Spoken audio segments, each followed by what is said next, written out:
Kanta ni Marian po, sabay-sabay.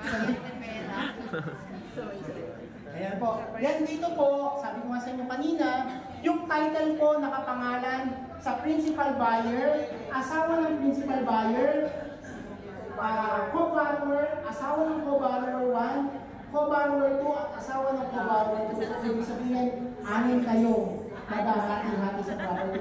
Pangalan na po sila doon. Kasi pumayag naman sila eh, di ba? O, kami naman, nagbigay naman ng options. Yes, po.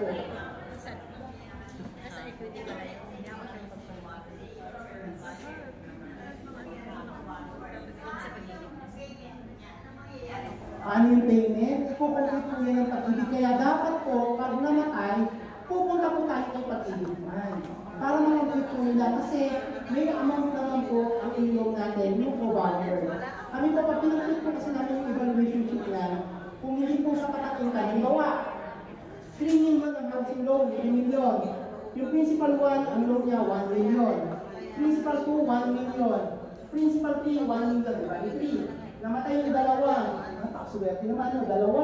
Ang punitig lang po doon, 2 million. Yung 1 million po, yung anong position po siyang katumbas, kay pati ito. Basta kaya dapat sabay-sabay. Pag namatay daw, sino pupunta yung patay ba? Mag-inform na mamatay na? Then, dito po kay Pag-ibig Fund, yung principal buyer po natin, ang principal buyer, co-borrowers, kung ilan man po yan, sila po sabay-sabay na atin ng one-on-one validation. Bakit po kailangan mag-attend ng Zoom? Kasi i-explain po ni Pag-ibig Fund kung ano yung mga nilakad, kung ano yung kanilang pinagagawa sa buhay. Imagine nyo, magiging amin kayo sa titulo. I-explain po ng Pag-ibig, oy, borrower 1, pumapayag ka ba na si borrower 2 ay borrower mo? Opo. Sumagot. Oh, borrower 1 and 2. Si borrower 3 ba, payag kayo na makasama? Opo. Alam niyo po ba, i-discuss ko yung through Zoom validation. I-discuss doon, ayun nga, para magkaroon ng emergency, may namatay, i-discuss po through Zoom validation. With Pag-ibig. Kung pagdating po ng Zoom validation, may isa sa kanilang tatlo po na hindi umaten, mati-take out pa ang loan? Hindi po. Kasi bakit? Kasi kayong tatlo, equal borrower po ng Pag-ibig. Kapag yung isa po, medyo maarte, hindi po matitikot ang loan. Yung kapag isa po, hindi po nagpasikan, hindi matitikot ang loan. Kasi bakit po? Kasi nga po, treated ni Pag-ibig siya as one loan, equal rights. Kahit ginamit nyo lang nung dokumento, no? Kakilala nyo. Yan o.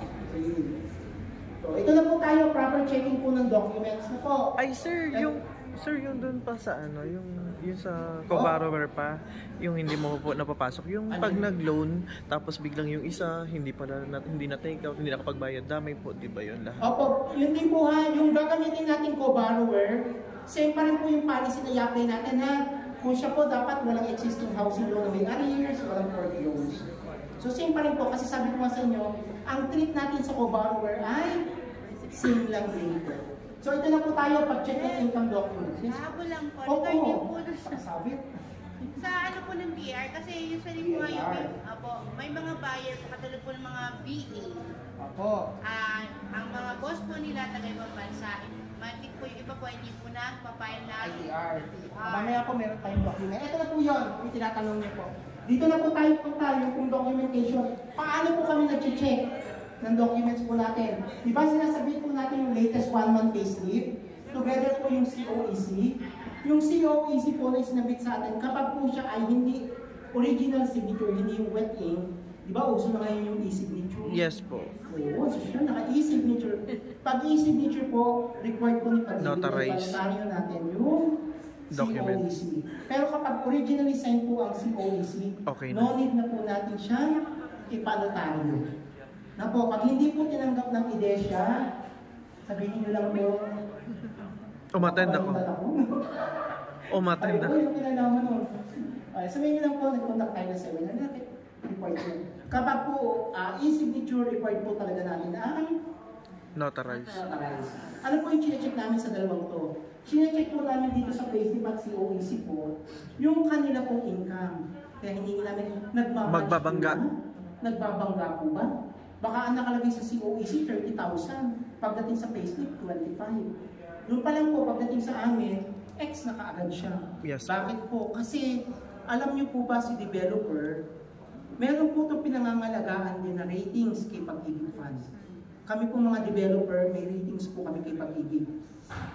Kasi po, ang hirap po kay Pag-ibig para po mapunta kayo doon sa top developers eh. Yung top developers po kasi ito yung binibigyan ng pagkakataon yung developer na siya yung mag-process lahat. So dapat doon, 95% ang ratings namin.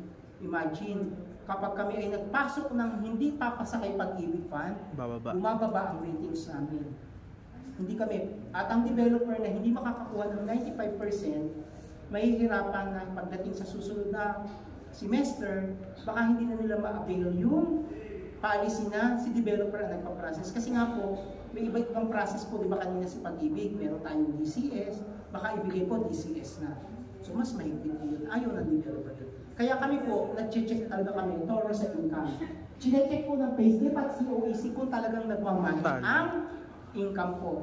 Then dito rin po, kapag nag-check si Pag-ibig, di ba may mga signatory tayo? Yes, yung sa COEC nila. Kapag nakita ni Pag-ibig na yung signatory po ng COEC, nagmamatch po sa record ng Pag-ibig. Alam niyo po kung bakit?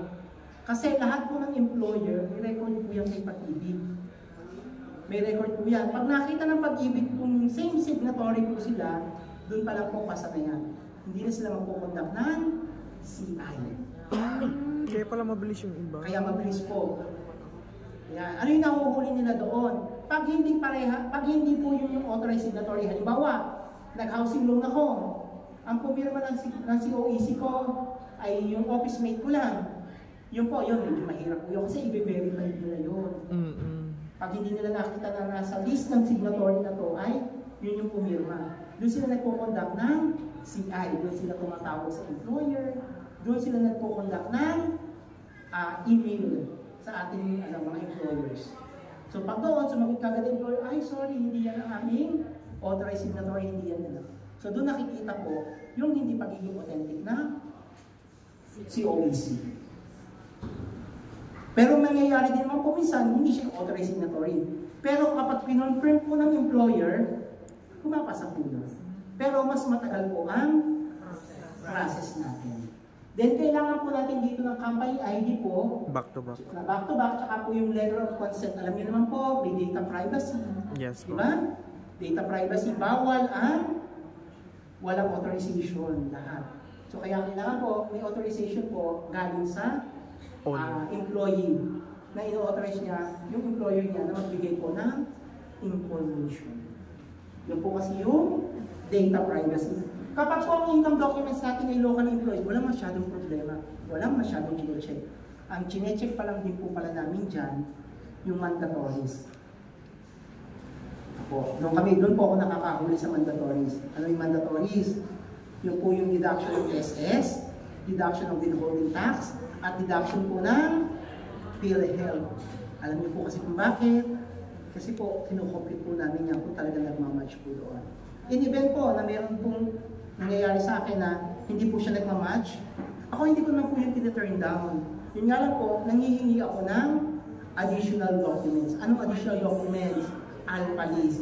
Para i-prove natin na itong income na to, totoo. At hindi naman kasi ang hinihingi ng Pag-ibig Fund. Sample po ako sa inyo. Meron pa po mga instances, si Pag-ibig po, kahit authorized signatory na po yung pumirma sa COEC, kung masyadong malaki po yung nakalagay sa COEC, bago hindi po kilala yung employer, pay down po sila. Anong ginagawa ko? Nag-actual visit si Pag-ibig sa employer. Nangyayari po yun. Halimbawa po, ang nakalagay, sari-sari store, kumikita ng 50,000.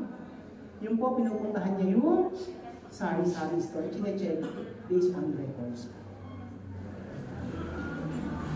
Lalong-lalo na po kung ang employer po natin ay yun yung mga ano po, yung mga relatives. Di ba nakakita naman kayo ng galan sa business? Yes po. Ang employer, tatay, kapatid, kuya, yan po medyo mahigpit si Pag-ibig po. So hinihingi ng Pag-ibig po dyan, additional documents. Para isupport po natin, kasi ang iniisip nila dyan, baka binigyan lang nila ng malaking income yung borrower para lang ma-approve yung loan. So nag-check po sila talaga doon, additional documents po. Yes, ma'am. Ano po, certified true copy po ng Alpha List, Alpha List, tsaka po yung 2316. Alpha List po, ibig sabihin po nito, lahat po kasi ng employer, nagpapasa po kay BIR ng lahat ng empleyado po nila, nakalagay po yung pangalan, naka-Alpha List po yun, naka-alphabetical plus, nakalagay po yung kanilang income. Yun po yung pagbabasa na nireceive po ng BIR. In event naman po nangyayari dahil bawal, dahil data privacy, di ba? Ayaw na ilabas yung mga pangalan ng employee, ng mga employees, pwede pong magbigay ng certification si BIR. Or yung employer po, ipapareceive lang kay BIR. Last yung 2316 po. Opo. Yung empleyado po, opo. Yung yearly withholding tax. Opo.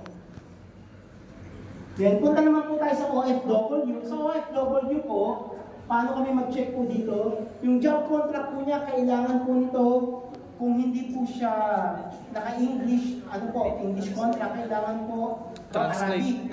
Automatic, dapat meron siyang English translation. Dapat unexpired. Dapat din po, meron po siyang employer's email address po, plus meron po siyang unexpired OEC, may valid passport na signature. Then, kailangan po ng latest remittance po from the originating country po. At kailangan po natin dito, in event po na yung English, yung pong job contract ay expired. Di ba nakalimit natin nakikita, sino ba yung may mga expired contract? Yung mga nasa Middle East. Yes po. Di ba kalimitan ng Middle East, hindi naman nagre-renew yan ng Kung ano yung naunang contract nila, yun na yun. Yun na yun, di ba? So ano yung solusyon natin doon? Ang solusyon natin doon, kailangan natin ng original certificate of employment with compensation doon sa abroad. Then yung COEC to, ipapadala sa atin originally, dapat may nakalagay na email address ng employer dahil magpo-conduct si Pag-ibig ng validation doon. Paano kung ayaw nyo ipabalidate? Pwede naman po. So anong gagawin natin? Mas madali. Kung meron siyang original na COEC or yung contract po na expired, pwede rin po siyang magpatatak sa Philippine Embassy or sa Pag-ibig offices abroad. Halimbawa po, expired yung contract, talagang hindi naman nagre-renew, di ba? Pwede po silang pumunta kay Pag-ibig Fund, dala-dala yung kontrata, patatatakan po nila na ito po yung existing namin contract. Pwedeng i-certify yun ng Pag-ibig office abroad. Para katunayan na talaga yung borrower ay nasa abroad. Nangyayari po talaga yan. Minsan kasi lalo-lalo ang mga Middle East, iisang kontrata ang binibigay. Sir, for example, yung iba, Sunday lang ang hindi makakapunta Sunday. Hindi makakapunta talaga ng embassy. Yan ang problema natin. Yes, tandaan po natin, hindi naman po mag-a-adjust si Pag-ibig sa borrower. Borrower po ang susunod kay Pag-ibig Fund. So pag sinabi ng Pag-ibig ng borrower, wala po kung time. Sasagutin ka rin ng Pag-ibig, ay okay lang. Pag nagka-time ka na lang, saka din kami magkaka-time sa iyo pagpapakasal. Wala tayo, Kasi sir. tandaan po natin, ito ay housing loan ng borrowers natin. So ang gagawin natin kapag gano'n, one-time shop. Kung nandun ka na rin sa Philippine Consulate, magpa-notarize ka na ng SPA, then magpatatak ka na ng red ribbon ng contract mo kasi mas mabibilis nila po yung i-validate. Kasi nga po, government na po ang nag-validate ng income mo. Ang gagawin na lang po nila, i-check po ng Pag-ibig kung talaga ba ito ay consular na natin sa lugar na. Yun lang po ang check. Then kung Pag-ibig naman ang nag-validate, i-email lang po nila yan. Oy, binalidate mo ba itong COEC na ito? Pag sumagot ng yes, approve na ang loan. Pwede ba yung export contract? Opo, basta po, Merong may supporting documents tayo. Hindi po pwedeng, oy, ito yung job contract ko na labs. I-process nyo na to, sabi ni Sir Emer, pwede na. Hindi po. Pero kailangan natin ng supporting documents kasi marami po ganyan talaga. Lalong-lalo na yung mga nasa Middle East. Ano yung supporting docs? pwede po natin i-support yan yung Certificate of Employment na original. Yun nga lang po, kailangan may email address from employer. Kasi i-email po yun ng Pag-ibig. Kung ayaw nyo po ipa-email dahil matagal, ang pwede pong gawin, ipa-certified po yung contract na luma kay Pag-ibig offices abroad. Kasi kung natatakan po ng Pag-ibig yan sa abroad, ibig sabihin, existing talaga yung borrower na nasa abroad. Bakit po ba? Kasi ang gusto lang naman ng Pag-ibig dito, ma-check natin kung talagang sila ay nasa abroad. Eh kung natatakan po yan, alam nga namang ano, di ba? Valid na po. Plus, nangihingi naman po sila ng latest remittance. May question pa po sa OFW. Ano lang po ito? Letter of authorization to conduct CIU po.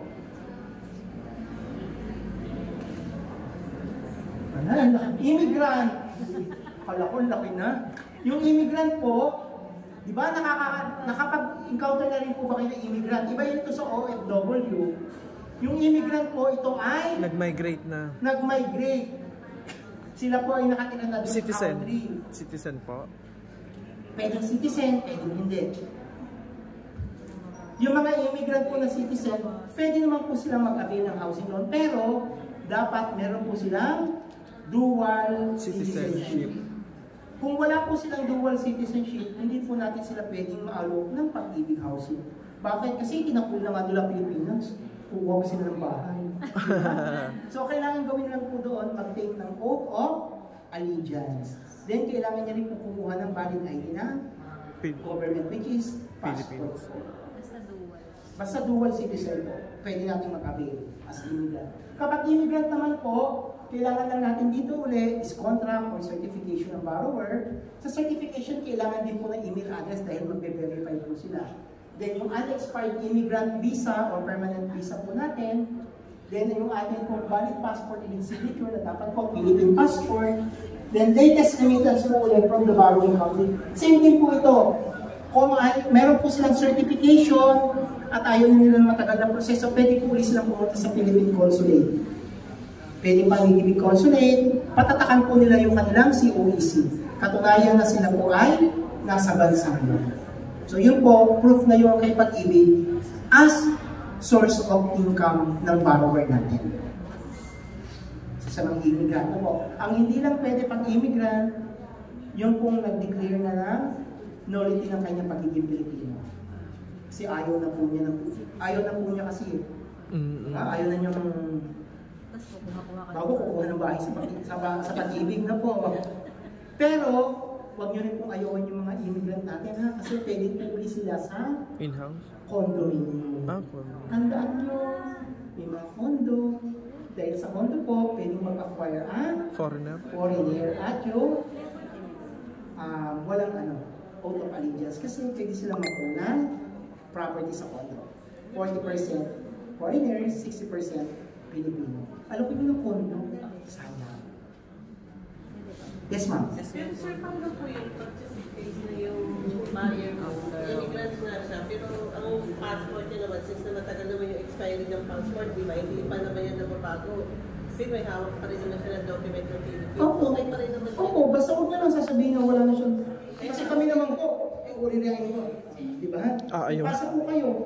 Basta may ID. Opo, kasi yun lang naman po dyan is magbabayad ka ng Pag-ibig contribution. Pag nakita mo ng Pag-ibig na meron kang valid government, plus yun nga lang po, yung contract, baka nakalagay doon, Canadian citizen. Yun yung problema natin. Meron naman sa akin. Di ba, minsan hindi man nilalagay, pwede po yun. Basta valid po siya yung Pero pinakamaganda po, mag-take ka ng allegiance. Yun nga po, may dual citizenship. Tsaka iba kasi yung benefits na may dual citizenship. Kaya ayaw ng iba. Pag gano'n, pwede yung alukin ng condo. Or, maganda naman ba? In-house financing. In-house po. Pero walang in-house kasi ang Ilesya di ba? May in-house ba Ilesya? Meron kami. Alatang ginagawa naman. Pa-isa-isa lang, sir. So, dito po tayo sa self-employed owner ng business. So, yung business po natin, yung pareho, kailangan natin is yung audited financial statement po, kailangan is certified from BIR. Akala ko po kasi malaki na. Sa laptop, sir, yung malaki malaki. Malaki pa yung check. At least may malaki yung check. Sa laptop, sir, Hindi, malaki rin. babaguhin ko po ito. Bibigyan ko po si ano ha, para padala po sa inyo. Babaguhin ko po yung font para makita niyo po. Huwag na po kayo magaganyan. Padadala ko po sa kanila. Ay, actually, nasa kanila na pala yung slides. Pwede niyo pong kunin. Okay lang lang padala. Send na lang po sir. Pasend na lang po. Huwag na ako kakaklik. Ang dami ko ng picture. Mga nakanganga. Diba? Sanay. So, ayan po ha. Then kapag po self-employed, kailangan din po natin ang sketch ng business. Alam niyo po kung bakit. I-check po ng Sine-CI. yung Location location po. ng business. Chine-check po nila dyan. May technique tayo dito sa mga may business na, yung mga sari-sari store. Dapat alam nyo yung time kung kailan mag-inspect si Pag-ibig. Fan. Punuin Kasi nyo. nangyari po sa amin yan.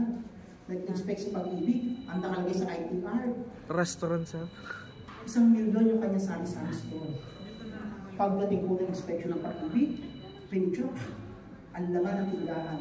3 sardinas, 7 noodles, 3 chichirya. Ang nangyari po, approve ba ng Pag-ibig? Hindi. Kasi hindi po nagbabatch Hindi makatotohanan. yung sa business mismo. Na i-specify niya. Imagine ang puhunan mo 1.5. Nakita 3 sardinas. So yun po, kaya dapat alam nila kung kailan mag-stop. Maganda ng Pag-ibig. Kaya totoo po yan. Kasi nag-check po sila actual busy. Ganun po kahigpit si Pag-ibig ngayon. Pagdating sa local self-employed. Bakit po sila naghigpit sa self-employed? Kasi po, malaking porsyento ng mga self-employed na borrower kay Pag-ibig Fund hindi nagbabayad. So kaya po pagdating kay business, humigpit lalo si Pag-ibig. Kung dati po, lumulusot yung mga ITR. O sino dito nakapagpalusot ng ITR dati? Huwag na kayo mahiya. Diba? Totoo yan, di ba? O sino nakapagpalusot? Totoo naman yan. Ngayon, hindi na siya. Kasi nga, Sine-CI na, sir. ayan yung natin. Then, lagi silang may consent po. Then dito po, punta po tayo dito kay Income documents. ito po naman income docs po para po doon sa yung mga self-employed po. Self-employed na, diba hati sa taas? Hindi ko rin pala kita. Yung self-employed po natin dito, ito po yung may mga commission basis po. Ganun pa rin naman po tayo. Pag commission basis po natin, kailangan lagi ng audited FS, tsaka yung certificate of engagement. Diba yung contract niyo po? Diba yung mga agent natin, may mga kontrata po naman kayo. So yun po, natin. Plus, yung authorization to conduct CI po, tsaka bank certification. Kasi ang requirements po natin dito, kapag po kayo ay commission-based, latest ITR po, 12 months na voucher, tsaka po 1 year na bank certificate. So, ganun sila kayo. Ipapasok ko naman po sa inyo yan tayo. Then, eto naman po tayo dun sa Employer. ito po, virtual. Ito po yung mga virtual, BA. Di ba marami kayong buyer na BA? Yes po. Ang BA po kay Pag-ibig Fund ay ina-accept po nila. Anong requirements po ng BA? Unang-una po, kailangan natin ng Certificate of Employment. Di ba yung Certificate of Employment po natin, kalimitan foreigner ang kanilang Yes po. Employer. employer. So kung yung employer po nila is foreigner, pero saan sila nakabase? Di ba nasa Pilipinas naman? So saan sila nakabase? Minsan sa bahay. Yes po. Minsan meron sila talagang company. So nung kailangan natin ditong documents, yung kanilang contract plus 12 months na bank statement signed by Manager. bank manager. Hindi na kailangan ng ITR. 1701. Oh, po, galing ano, sir. Pero kailangan po natin may 1 year na bank certificate. Plus, kailangan po natin ng sketch and location of employment. Paano po sinabi? Sa bahay lang ako. Pumupunta po si Pag-ibig sa bahay. Oh, okay. Sinecheck niya po yung working area niyo. Totoo ba? Titingnan po nila dyan. Isa, buksan mo nga yung computer mo para totoo po yun. Talaga, sir? Minsan sa labas lang eh, no? Nakapasok din pala. Pwede po bang pabuksan ng computer para mag-check po natin yung transaction? Ganun po ginagawa ng Pag-ibig. Pero hindi na po natin kailangan ng 1701. Then, letter po authorization po para bank verification po sila. So, kailangan lang kapag virtual, certificate of certificate of contract, 1 year na bank statement, government ID, sketch and location of working area. Sir, how about yung contribution? Yung Individual? contribution nyo, dahil Individual. malabas na virtual records, ang contribution must be Individual. self-employed or individual payer. Okay. Kasi wala kang employer dito. Oo, sir. So, yun yung contribution. Then, yung contribution niya, pwede din siya mag-instant member. Walang problema. At Galing. 400 pesos times 24 months 24. of contribution. Sir, Yes po. yung sa stage and location of employment po, usually mabigay po home base talaga siya. Home base. Di ba po? Ibig Landmark. sabihin online, pagkakandak ng CIC pag-ibig, mag-i-email na lang kay kapag ka ang amo po ay nasa ibang bansa. Pag ang amo po ay nasa abroad, nag-i-email po sila, pero kalimitan hindi mo sumasagot. Opo. Doon natatagalan, sir eh. Ang po ni pag-ibig dyan, mag-check sila kung may pumapasok talaga Oo. sa banks. Di ba? Yes Kasi po. kalimitan naman sa lang iniuhulog yung payment natin dito Sa bank. PayPal or something, di ba? I-check lang po nila yung 12 months daw na pumapasok. I-highlight lang ng borrower. Ito po yung pinita ko sa loob ng 1 year. Plus, mag-check po sila actual visit ko. Kaya sabi ko nga sa inyo, minsan pag nag-actual visit, pinabubuksan nila ang laptop. O ibuksan mo nga computer mo, check natin kung talaga naman. Galing, sir. Marami na po tayo na take out dito ng virtual. Yes, ma'am. Nakabase po sa income ng borrower, di 12. ba? 1 year po yung kanilang income, Divided na by- ng pag-ibig. I-add po natin yung 12 months na income, Divided by. divided by 12. Yun po yung basis natin. Na monthly. Opo. Then yun din dapat po, nakamatch po yun sa certification niya. Di ba? Kasi may certification. Yes, po. Yung nga certification, naka-dollars ka sa kalimitan. Kung naka-dollar siya, yung pumasok sa remittance ko, yung sa sahod, doon po i-divide. Opo.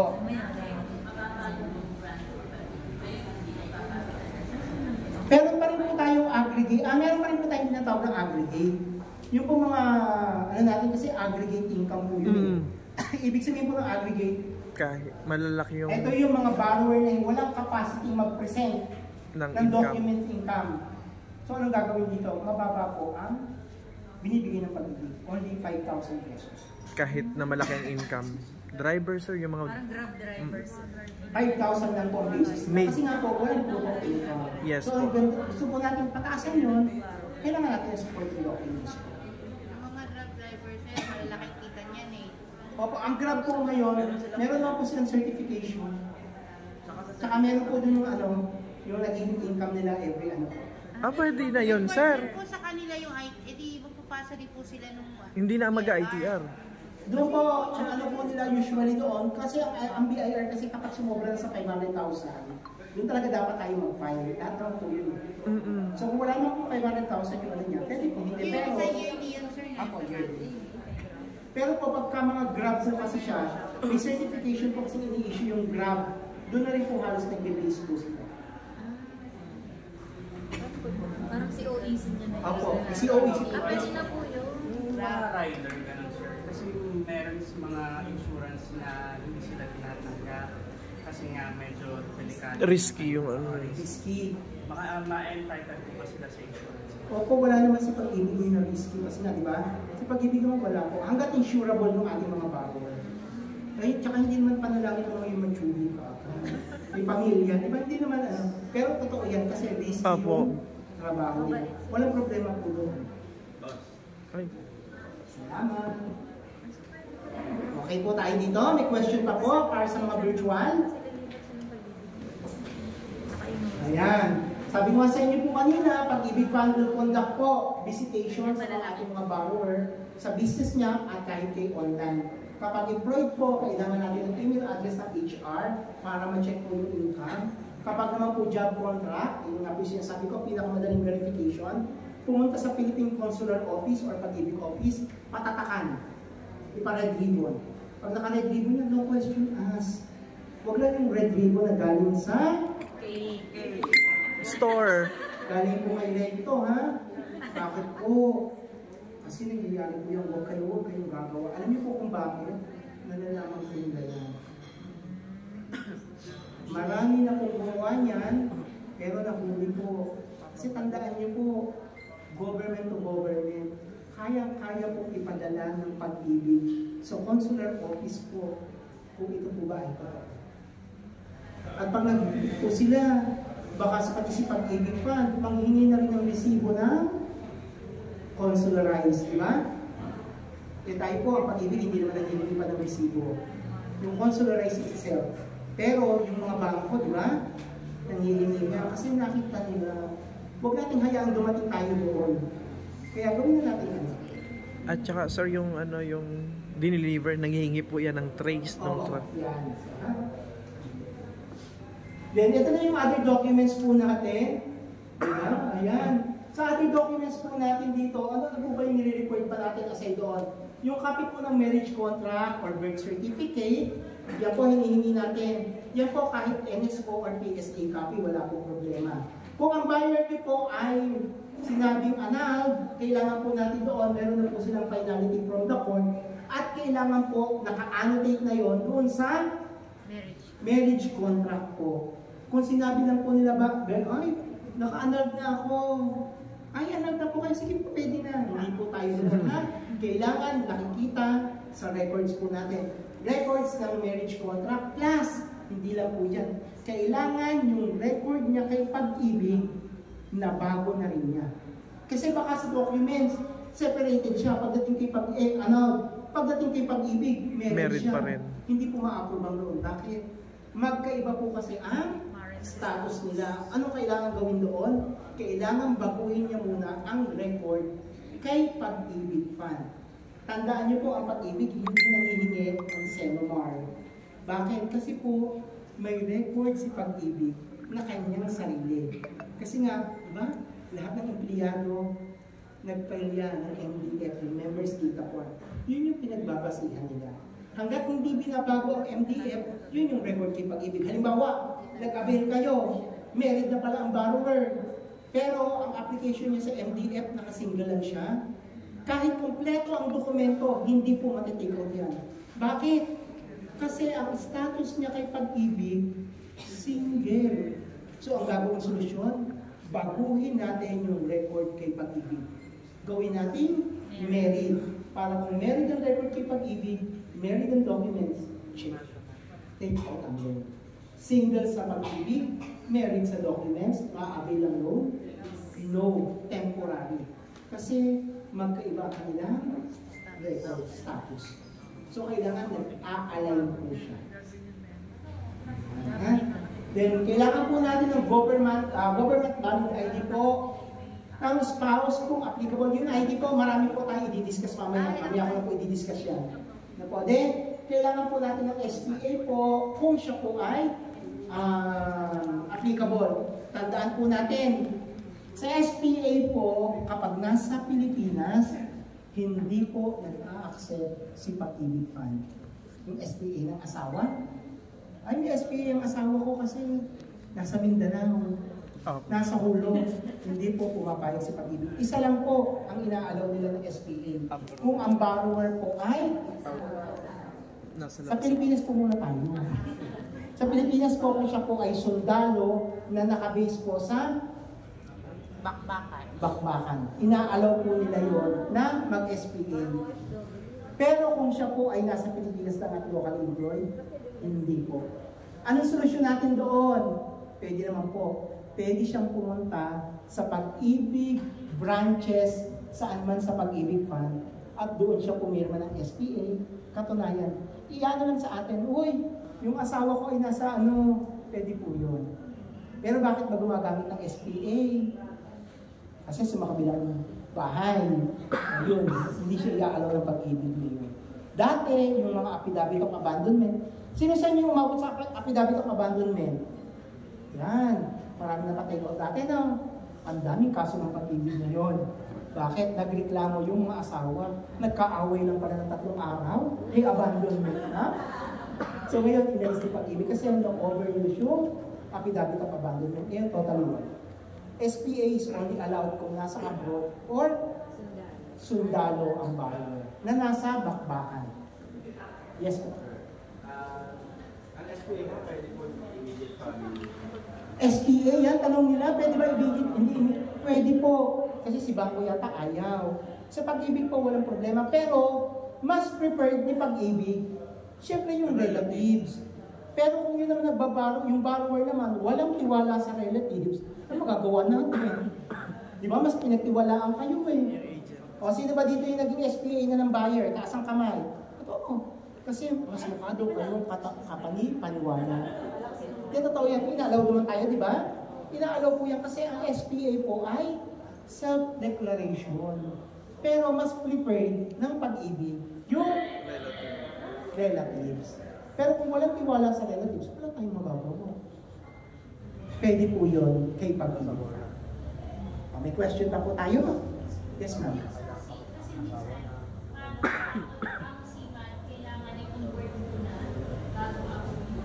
Yes po, totoo po yun.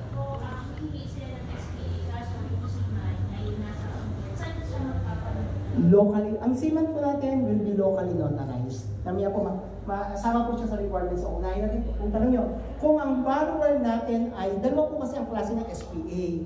May SPA tayo tinatawag na authenticated, ito yung naka-red ribbon. Kapag naka-red ribbon, walang masyadong question sa pag-ibig fund yan. Kasi, pumunta lang sa consular eh. Ano ba yung isang SPA? Yung SPA na isa, ito yung, ang SPA ay locally notarized sa Pilipinas. Diba, totoo naman yan eh. Umuwi ako ng Pilipinas, pwede po yan ang seaman, doon pumapasok. Kasi wala namang Philippine Embassy sa gitna ng dagat, no? Baka sirena ang mag-ano eh, magtaka-show. Ganito yun. Ang ginagawa po natin doon, mas maganda, kung sila po ay, di ba dumadaong din naman sila minsan? Minsan. Papadala po tayo ng SPA na bangko. Pwede naman po nilang pirmahan. Then, panotaryo na lang po dito sa Pilipinas, yun nga lang, i-antidate nyo. Kung alam na alam, yun lang. Basta, may arrival and departure. O yun lang, wala, totoo naman yan. Alam mo pa, saan pa. Dami-dami. Pero, mahigpit po kami dyan, ha? Kasi chinecheck ko po talaga lalo yung pirma. Dapat yung pirma ay totoo. Kasi may yung pirma po na malayo. Diba? Uy, bakit nawala yung Jane? Totoo po yan. Kaya check po natin. Kasi authorized naman po talaga yung locally authorized. Pero within 6 months na naka-arrest, valid yung antidate. Wala pong problema kahit po antidate po siya ng 1 year, 2 years dahil ang SPA po ay hindi naglalapse. Pero, i-check nyo maigi, baka ang na-antidate nyo. May 20. Yung luma nating SPA, o yung bagong SPA. Uy, March 20. yung SPA na to, bakit na-antidate nila ng year na to? Eh, hindi pa ito lumalabas. Ayan. Yung versions. Aba. Kasi tandaan nyo, ang pag-ibig may mga version. Version 1, version 2, version 3. Uy, version 4. Pero antidate 2 years, no? Hinalo pa. Paano nangyari? Hindi pa nilirelease ng pag-ibig yung documents. May, doon nangyayari talaga yan. Nakahuli kami niyan. Ating, tingnan niyo po yung nilirelease. Oh, ito yung code. Nauna pa po yung notaryo sa code. Future sir, galis. Nagkaroon po na kay daddy pa. Saan po ba Time nag-download yung mga forms na yan? Ang first po, downloadable po ito kay Pag-ibig. Pero meron po tayo dito. Meron po tayo dito. Wala pong problema doon. Ito po nila natin, practical po ito. Lahat po legal naman kasi may mga ano naman po tumatanggap na antidate. Diba? Mas mahal nga lang. Sir, question sa SPA. Ang pagpapanotaryo po ba if antidate? Narinig ko lang naman po to verify. Kaya may antidate? Antidate. Kailangan po ba mauna po yung... Nayo pa kayo? Sige po. Kailangan po ba ano po ba dapat? Kasi di ba may license to sell po tayo. License to sell ng project. Ano po ba dapat mauna? Paano po nauna lumabas yung SPA bago yung late labas ni LTS number sa date? Actually, wala namang problema. Ay, hindi. May problema tayo kasi nakarecord yung name. So, dapat po nauna ang LTS. Kasi may record po yung ano yung blacklat para yung bawal. So, So dapat nauna po. CPA naman po, lahat ng property nila bago ilabas, may LTS. Yes po. Yun lang po ang worry ko sa nagka-anti-D, baka po yung forms, Version. check niyo po ha. I-check niyo Baka naman talaga March. nauna pa yung version nito. Panotaryo before, hindi pa nare-release. Kasi totoo naman po yan. Yun naman yung honest to goodness. Sinatanggap naman po siya. Pero make sure po na talagang pirmado ng borrower. Kasi pinapayagan na nga natin. Huwag na yung malaki. Pero sir, usually yung advice O tama na yan! Mawawalan ako ng trabaho sa inyo.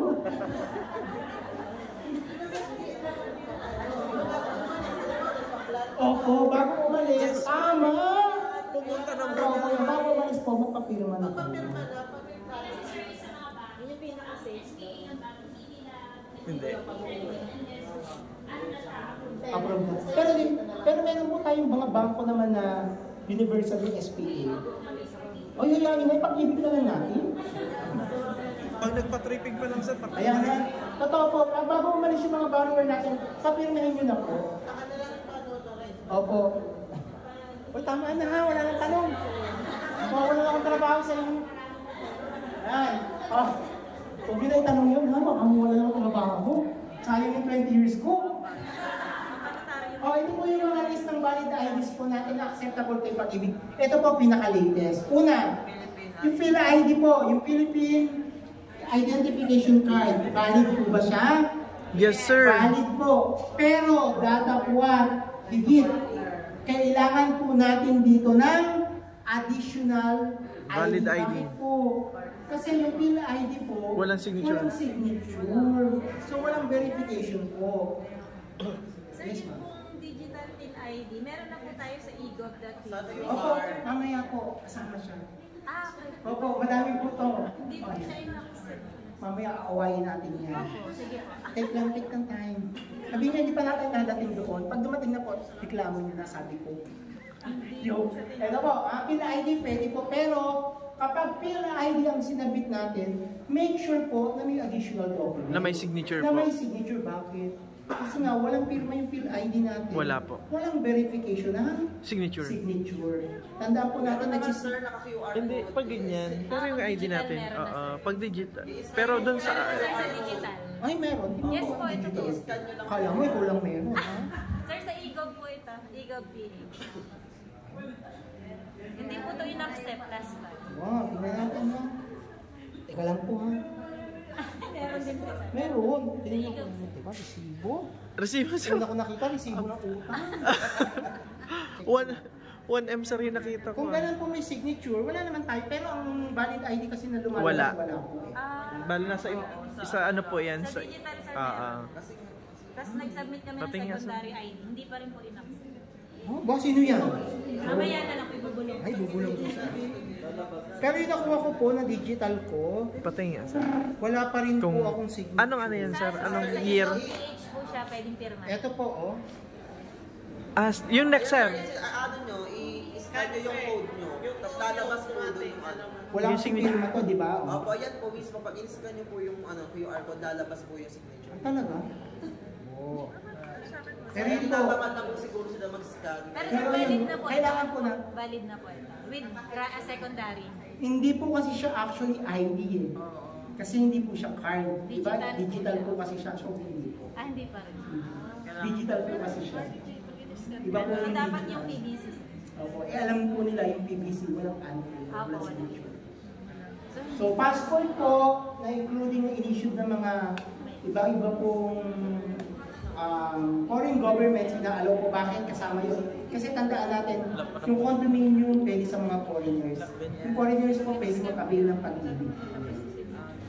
Pwede po. Oo, basta May partner. condominium. Kasi magpapamember lang naman sila ng pag-ibig. I-review mo lang. Pwede po yun. I-review mo. Tapos Ano lang po, doon yung bank lang. Tapos Pwede po, kasi pwede mag-phone sila. magpapamember din. Okay. Di ba may mga nagtatrabaho sa atin ng mga, No expat. yung mga, di ba hindi lang naman yung mga Pilipino, di ba may mga ibang lahi naman nagtatrabaho sa Pilipinas sa mga local industry natin, ano sa San Miguel, sila din may contribution ng pag-ibig, di ba? So magagamit po yun. Yes po. sa egov.ph.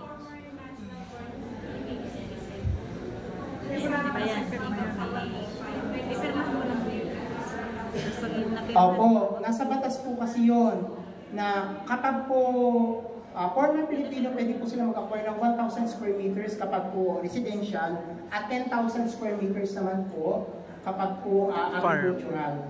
Totoo po yun, nasa batas naman po yun. Pero sa pag-ibig po, hindi po sila makaka-avail ng pag-ibig kasi kailangan po natin ng dual citizenship. Yun lang po. Then pangatlo po, driver's license. Ito naman po ang problema natin sa mga ID na to. Di ba? Napakadaming ID sa Pilipinas. Bakit walang ID? Papel po. Di ba? Ang dami po niyan. Pang-apat, PRC ID. Wala rin siya. Pang-lima po, NBI clearance and police clearance. Imagine, kasama siya. Pero ano problema kapag itong pinasa? Itong 5 and 6, acceptable ng pag-ibig fund. Kasi totoo, yung nakalagay yung pag-ibig yan eh. Nasa memorandum circular niya. Pero anong problema ng NBI at police clearance? Nag-e-expire. Nag-e-expire. Pangalawa po, hindi po siya tinatanggap naman ng notary public. So, ibig sabihin, kahit magpasa kayo nitong dalawa, acceptable kay pag-ibig fund, pero hindi po manonotaryo ang dokumento na bakit? Hindi po siya tinatanggap ng notaryo. Mga notary public as valid ID po nila. So, ang tendency, mapepending yung application. So, parang hindi din. Pero, valid kay pag-ibig. Pero, hindi inonotaryo dahil walang abogado. Kailangan ng isang valid ID pa rin siya. ID. Pero valid siya, ha? Ayun. Then, postal ID. Postal ID ang pinakamadaling kunin sa lahat, di ba? Pero ngayon wala. Wala. Kung wala, may susunod pa tayong ID. Pero 1 year nang walang Nauubos po yung ID. Voter's ID. Wala din. Voter certification, hindi po siya ina-allow. Kasi iba po yung certification sa ID. O, TIN ID. Ang TIN ID po ay Secondary. wala na pong secondary. Valid government ID. Sir, yan ba yung Orus? TIN ID po ay valid government ID. Anong TIN ID yan, sir? Good news, TIN ID is also accepted na valid ID sa notarial. So ngayon, pag hindi po tinanggap ang TIN ID, ituturo ko po kayo. turo niyo po ako. Kasi acceptable na po siya kay pag-ibig. Okay. Sir, yan yung ano? Sir, anong TIN ID yan, sir? Anong TIN ID yung... Ang TIN ID po natin ha, yung ano po, PVC card. Yung Orus? Hindi po yung nominated, kailangan. Kita try natin yung nominated. PBC PVC po sila. Yung Orus. Orus po. Orus. Yan ha. Senior SSS card, Senior Citizen card, OWA card, Siemens book, yan po ha, acceptable po yan. Yung ating pong overseas Filipino worker ID, alien certification of registration. Yung daming ating ID, sir. ID, ito, Pag-ibig loyalty card. Ang Pag-ibig loyalty card is a valid ID kay Pag-ibig fund. At pwede din po siya Sa government. sa notaryo. Hindi naman po kay Inesha. Meron lang po developer na required na raw po magpasa ng Pag-ibig ID kasi pag wala, hindi pa process. Kasi po, mag-virtual. May virtual na. Sabi ko sa inyo kanina, Virtual para sure po. Pero ito po, loyalty card and funds. Mamagamit sa Pag-ibig. Issued ID ng National Conference for Disability, DSW certification, Integrated Bar of the Philippines. Company ID po is not valid for housing loan. Ginagamit lang po natin for evaluation. Kala nyo, ha? Nakalagay yan. Nasaan yung ay, teka lang po. Teka lang. Ay, teka lang po. Hindi pa. Balik tayo, Desha yan. Pinakailangan ko. May isa pa po ito. Nasa baba po. May isang ID pa po dyan, baka kasi mawala. Yung pong PhilHealth. Valid, sir? PhilHealth po ay valid for spouse. Ah, okay. Yung mga Pero kung principal buyer, secondary. hindi mo i-allow ang PhilHealth. Okay. Kasi Spouse, hindi na nagpagkaasawa, nasa bahay na lang. meron pong dulo yan. Then, ito po yung mga usual nating nagiging findings kay Pag-ibig pagdating ng housing loan. Una po, no response yung employer. So dapat po dito, kapag may borrower kayo for process kay Pag-ibig Fund, otimanong tulungan niyo po kami na ipaalam sa kanila na ito na yung time na ipaprocess natin si housing loan na kailangan sumagot po agad. Best time to call. Opo. Then yung MPL tsaka yung monthly contribution, hindi updated. Ito po, mawawala na po ito dun sa hinihingi nating virtual records. Kasi makikita na po natin siya. Then ito po yung sinasabi ko sa inyo kanina, yung membership category po, differs from source of income. Ano ito? Halimbawa po, ang nakalagay sa kanyang MDF, Members Data Form, employed, pero yung palang si borrower ngayon ay OFW na. Di ba? Kahit kompleto ang dokumento mo, kung MDF record mo nakalagay na employed, Hindi updated. hindi siya iti-take out ng Pag-ibig. Bakit? Kasi magkaiba yung source of Income. income niya. So, kailangan baguhin muna natin yung record ng Pag-ibig Fund. Kasi laging sinusunod ni Pag-ibig yung records nila. So, kailangan baguhin.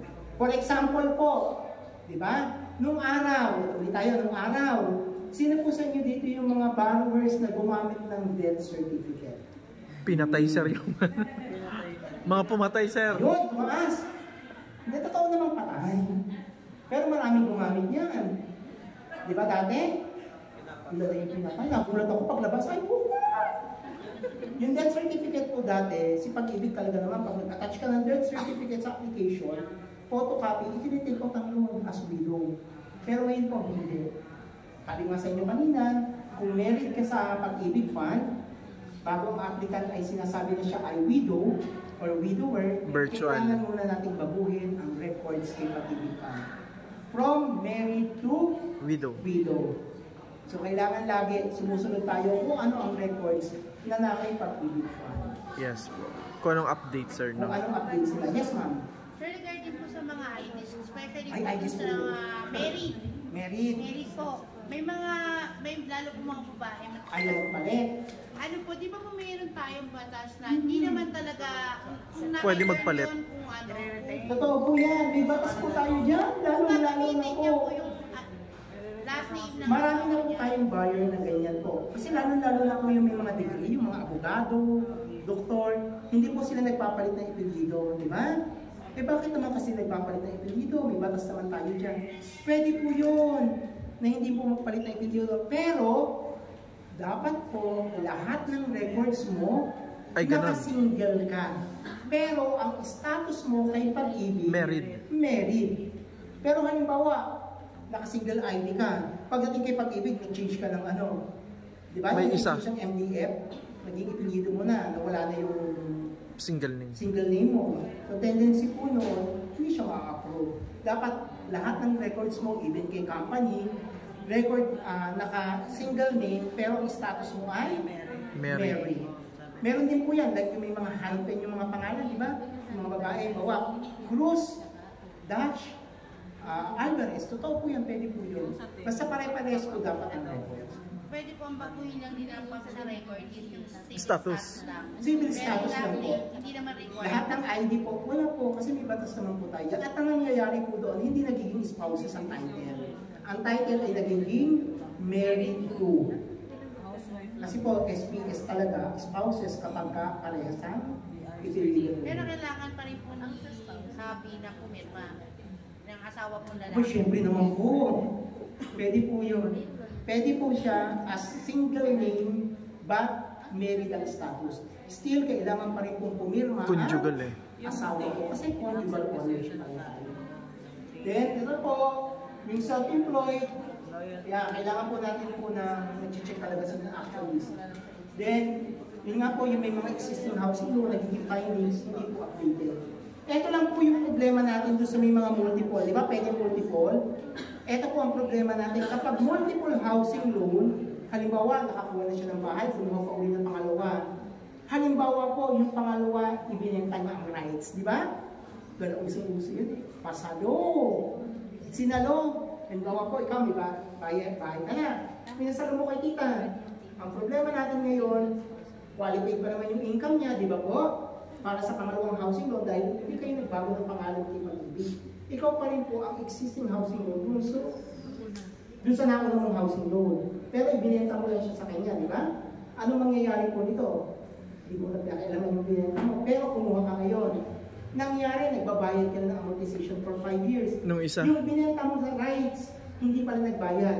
Lahat. Kahit updated ang housing loan mo, dahil hindi nagbayad yung binenta mo ng rights na nakapangalan sa'yo, automatic yung updated mong housing loan foreclosed din. Vice versa. Kung ano ang mangyayari sa housing loan na nauna mo, Ganon din sa ganun din second. ang mangyayari sa pangalawa or pangatlong housing loan. Vice versa or po. pang-apat, hanggang 6 million. Ang tawag nila doon ay cross default. Kung ano yung nangyari Sa isa. una, mangyayari sa lahat. Kung na-foreclose ang una, updated ang sumunod, Lahat. foreclose pa rin yung sumunod. Kasi ina-appeal nila dito yung policy ng multiple housing loan. Na iisa yung basis nila. Equal. Kino-consider nila as Equal. one loan. Yun, ang problema natin. So kailangan pag may multiple housing loan, lahat updated. Yung kanyang housing loan. Pag may isang may arrears, lahat may arrears na. Pag isa na foreclose, lahat foreclose. Kahit updated yung ibang housing loan. Then, sa amin po, binibigyan lang natin ng 10 days to comply. Yung mga borrower po ito,